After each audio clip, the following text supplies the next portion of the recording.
Dakop ang ginakabig high-value individual upod ang isa ka street-level individual sa drug buy-bust operation sa Provincial Drug Enforcement Unit sa Barangay de Vera, Sara, Iloilo.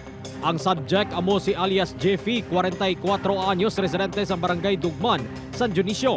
Ang kaupod naman sini amo si alias Adrivin, 44 anyos, residente sa Barangay Aldeguer, Sara. Nakonfiskar sa duha ang suspected shabu nga may estimated market value nga 1.8 million pesos. Suno sa PDEU, ginmonitor ang subject sang masobra isa ka bulan. Kag nakakuha sang impormasyon ang kapulisan niya sa Lemery, Sara, kag istansya ini nagasupply isang droga. Ginapahayag nga ini ang utod sang isa ka incumbent SB member sa San Dionisio.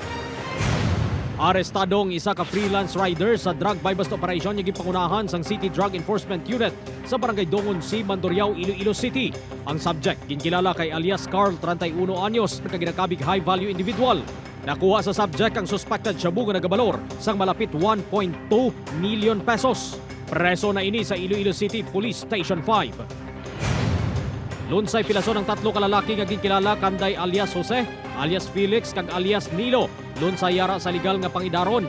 Matapos ginpagbuno sang suspect nga si alias Nick sa barangay Agtaguay, Dao Capiz. Base sa investigasyon sang Dao Police, bangod lunsay nakainom, nagsinabdanay ang mga biktima kag kaupdanan sang suspect.